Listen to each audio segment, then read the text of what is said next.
본 방송은 성남문화재단 마을미디어 지원사업으로 제작되었습니다.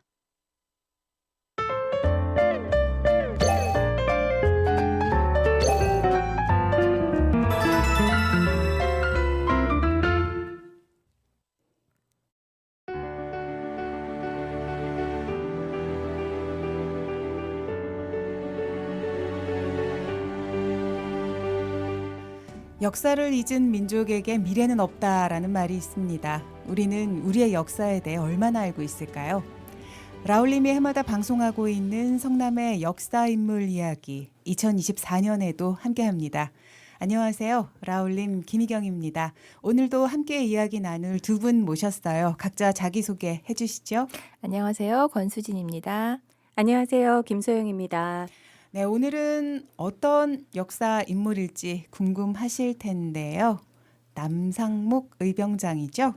네, 항일 의병장으로 활약하신 남상목 의병장 이야기 준비했습니다. 네, 우리 성남에도 의병이 있었네요. 네, 일제강점기에 성남 일대에서 항일투쟁한 의병이 남상목 의병장 그리고 윤치장 의병장 등 200여 명이나 됐을 걸로 추정하고 있습니다. 막연하게지만 성남에도 의병들이 있었겠구나 생각은 했었거든요. 근데 이름은 처음 들어봐요. 남상목, 윤치장, 의병장들이 활동을 했었다고 하는데 남상목 의병장 어디선가 이름을 들어본 것 같거든요. 네, 2021년에 저희 라울림 라디오 역사 인물 이야기로 정묘호란 때 나라를 지킨 남이흥 장군을 소개해드렸었잖아요. 그 남이흥 장군님의 후손이 남상목 의병장입니다. 그렇군요. 더 알고 싶어지는데요. 남상목 의병장에 대해서 간략하게 소개를 좀 해주시죠. 네, 제가 해드릴게요. 남상목 의병장 1876년 4월 12일 옛 광주군 낙생면 판교리, 예전에는 너덜이라고 불렀대요. 거기서 출생을 했는데요. 1906년 낙생 등지에서 의병 부대를 이끌었고요. 안성, 용인 일대에서 일본군과 전투를 벌이는 등 혁혁한 전과를 이루면서 활약을 했습니다. 하지만 귀향 중에 잠복해 있던 일본 헌병에게 잡혀서 구속이 됐고요. 모진 고문으로 1908년 11월 4일 33세, 너무 젊은 나이에요. 옥중 순국했습니다.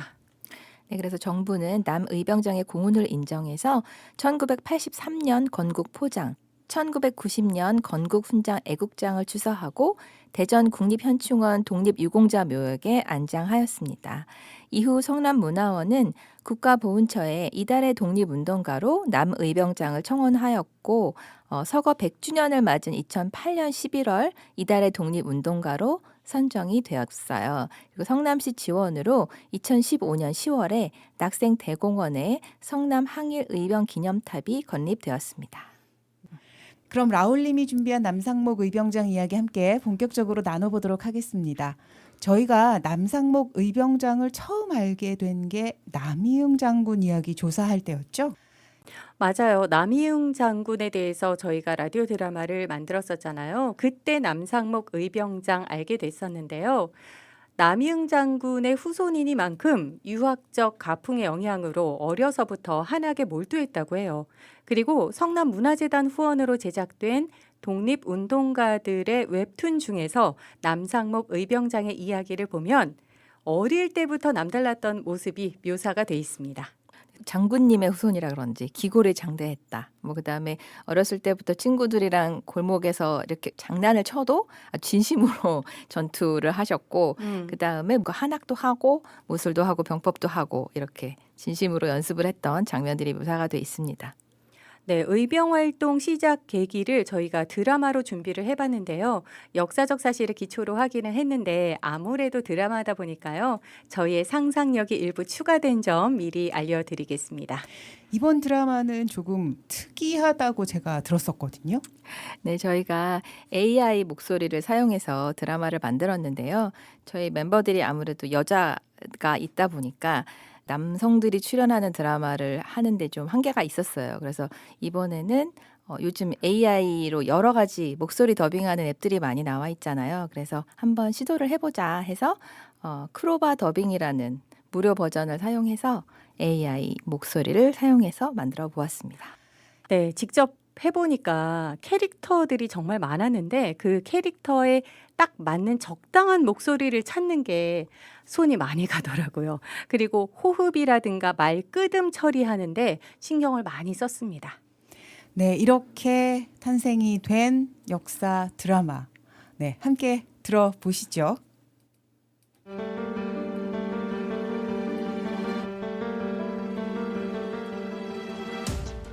1904년 일본이 러일 전쟁을 일으키면서 전쟁 물자 조달을 위해 우리의 자원을 약탈하던 시기의 일이었다.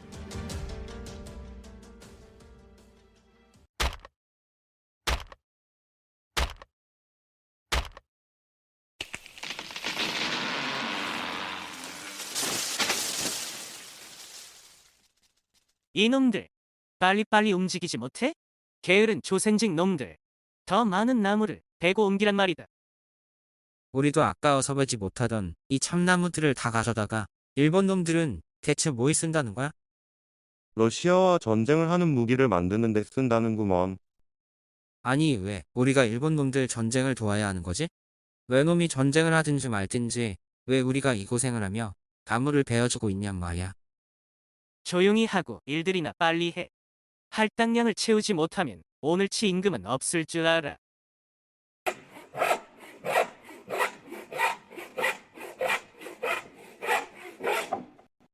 아이고, 이 나무는 너무 무거워서 들지를 못하겠네. 어르신, 제가 들어볼게요. 물러서 계세요. 힘이 장사인 남상목은 벌채 작업에 동원되어 지역 주민들을 도와가며 일하고 있었고, 임금이 지급되지 않아 불만이 커지는 주민들을 대신하여 일본 감독에게 항의하게 된다. 이보시오. 우리에게 지급해야 할 임금이 몇 달째 밀려 있어. 농사도 짓지 못하고 이 일에 동원되어 하루하루 고생하고 있는 조선인들의 임금을 지급하지 않는 이유가 대체 무엇이오? 이런 건방진 조센징이 여기가 어디라고 항의를 하는 거냐? 목숨이 아깝거든 대일본 제국을 위해 일하게 해주신 천황의 은혜에 감사하는 마음으로 닥치고 시키는 일이나 하란 말이다. 뭐라? 은혜라고? 남의 땅에 쳐들어와서 조선인을 괴롭히는 비열한 도둑놈들이 오히려 큰 소리를 치다니. 오늘 내 놈을 가만두지 않겠다.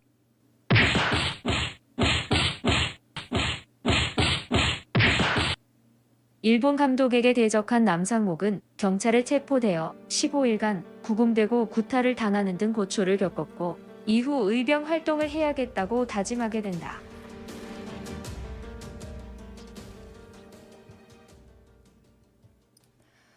네, 지금 들으신 이야기가 남상목 의병장이 의병 활동에 투신하게 된 계기가 된 그 드물골 사건이었습니다. 다른 이야기 하기 전에 드물골 궁금하거든요. 네, 저도 이름이 상당히 특이해서 찾아봤어요. 근데 위치가 판교의 청계산 자락이라고 알려져 있더라고요. 지금 지도 검색을 하면 남서울 CC 근처로 나옵니다. 드물골이라고 하는데요. 화성, 공주, 홍성 등 다른 지방에서도 이런 지명이 있었대요. 사람이 좀 잘 안 다닌다, 드물게 다닌다. 그래서 드물골 혹은 드문골 이렇게 불렸다고 합니다. 그러니까 인적이 드문, 네, 맞아요. 그래서 꽤 깊은 골짜기였다. 뭐 그런 얘기가 되겠군요. 네, 그래서 청계산 일대, 그러니까 지금의 대장동 근처거든요.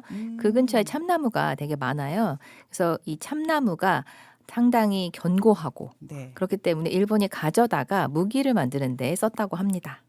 어떻게 의병장이 되셨나 했더니 이렇게 불의를 보고 참지 못하는 그런 분이셨던 거네요. 네, 그랬던 것 같아요. 그리고 아까 드라마에 나왔지만 통나무를 번쩍 드는 그 장면에서 기골이 장대한 남이응 장군의 이미지가 또 떠오르더라고요. 그래서 역시 이 핏줄인가? 남이응 장군의 후손인가? 이런 생각이 저는 들었습니다. 네네, 저도 계속 그 생각 들었는데 집안 내력으로 이렇게 체격도 위풍당당하고 그다음에 정의로운 마음 이런 것도 남다르지 않았을까 생각해 봅니다.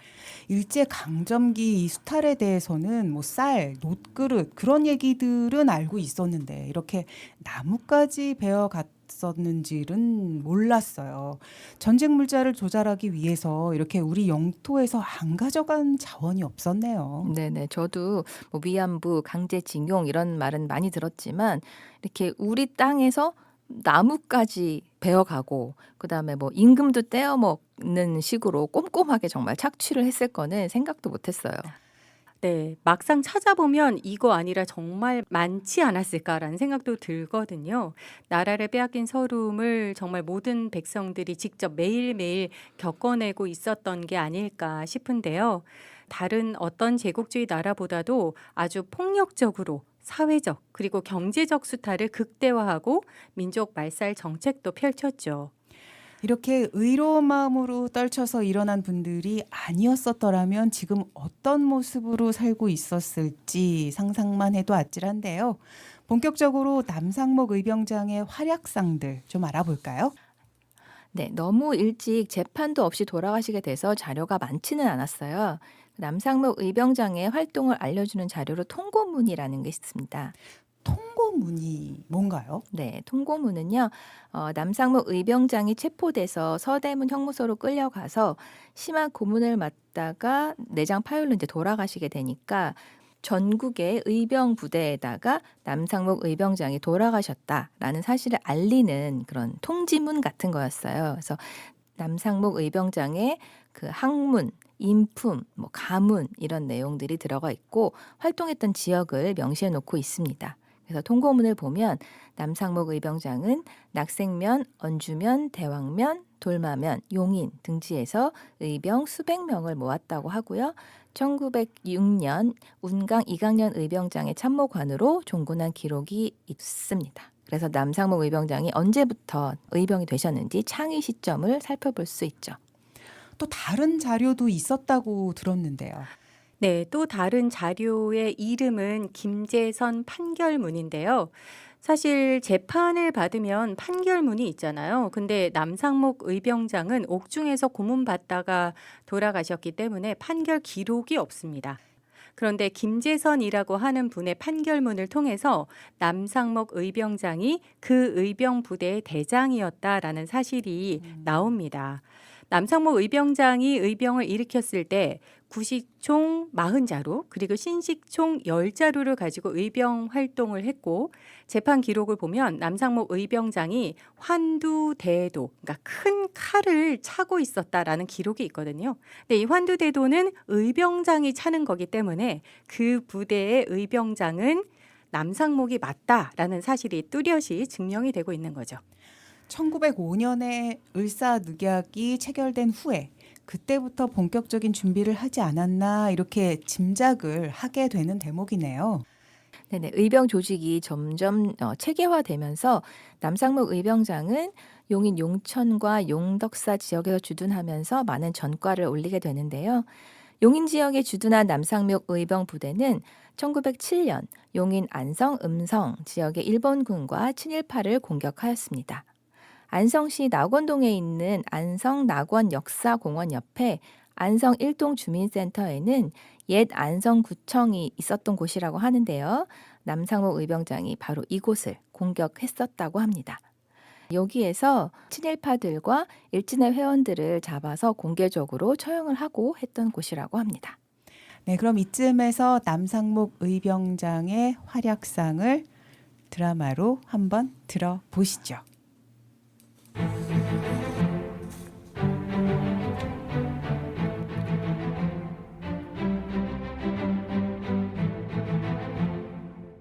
작은 방에 남상목 주위로 의병들이 빼곡히 모여 결의를 다지고 있다. 오늘 밤 용인 대간 파출소를 습격한다. 거기엔 신식총이 있다. 그 총만 있으면 우린 일본 놈들보다 더 강해질 수 있다. 맞습니다. 우리가 지금 가진 구식총으로는 멀리 쏘지도 못하고 연발 사격도 어렵습니다. 그렇다. 우리가 가진 건 구식 화승총. 한 발 쏘고 다시 장전해야 하는 느린 총이지. 하지만 신식 무기, 놈들의 총은 다르다. 빠르고 강하다. 그 총을 손에 넣으면 놈들과 동등하게 싸울 수 있어. 하지만 성공할 수 있을까요? 일본군이 파출소를 지키고 있을 텐데. 우린 반드시 성공한다. 조선의 운명은 우리의 손에 달려 있으니 모두 힘을 내라. 네, 알겠습니다.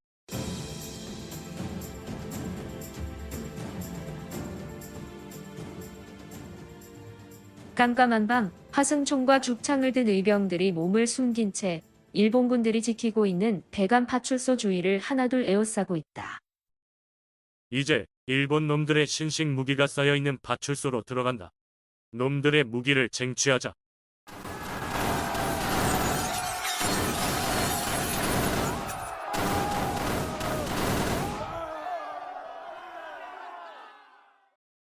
이게 바로 그 총이다. 일본군이 이 무기를 믿고 우리를 억누르려 했지. 이제 우리가 이 신식 무기로 그들을 상대로 싸울 것이다. 이제 우리는 멀리서도 쏠 수 있고 연발로 사격할 수 있습니다. 이제 시작이다. 우리의 싸움은 더 강해질 것이다. 조선의 자유를 위해 우리가 이 무기를 쟁취했다. 장군님, 이제 이 총으로 일본 놈들을 몰아붙일 수 있습니다. 놈들도 이젠 당할 겁니다. 더는 물러서지 않는다. 우리는 싸울 것이고 다 같이 힘을 합쳐 놈들의 군대를 몰아내자.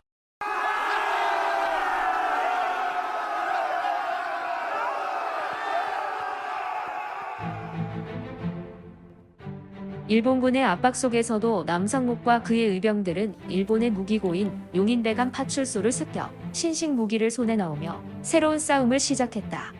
조선의 자유를 위해 그들은 다시 일어섰다.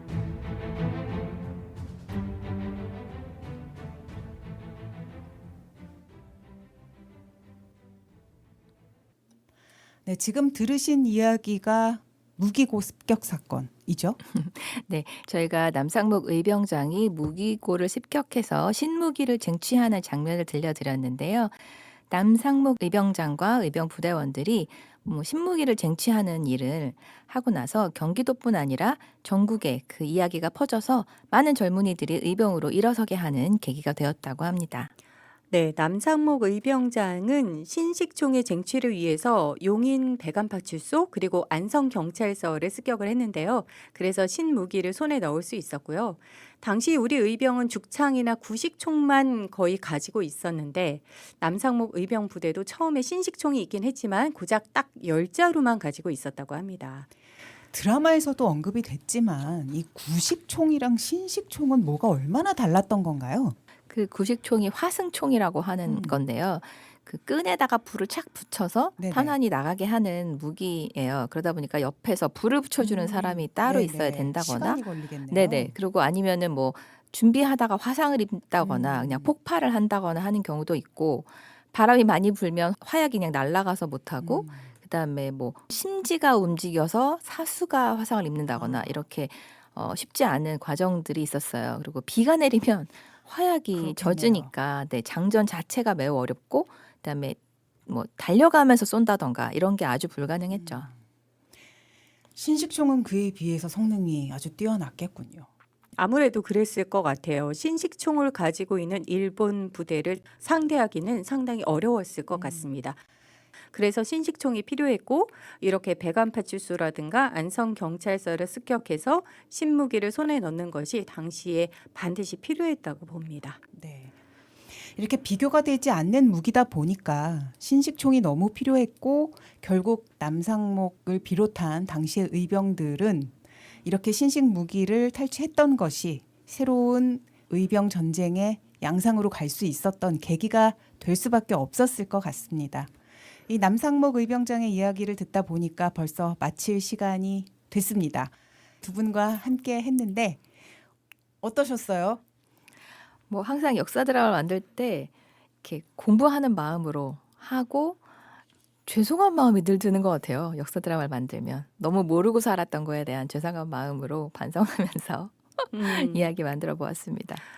네, 사실 고증을 많이 하고 우리가 공부도 많이 해야 되잖아요. 저는 죄송한 마음도 들지만 반대로 좀 이렇게 만들어 놓고 나니까 물론 2부 이야기가 많긴 했지만 약간 뿌듯한 마음도 있는 것 같아요. 네, 오늘 두 분과의 이야기는 여기까지 나누겠습니다. 두 분 인사해 주세요. 네, 감사합니다. 네, 감사합니다. 오늘 성남 역사인물 이야기 첫 시간은 여기까지고요. 다음 이 시간에 계속해서 남상목 의병장의 활약상과 순국에 대한 이야기 나누겠습니다. 지금까지 라울림 김희경이었습니다. 감사합니다.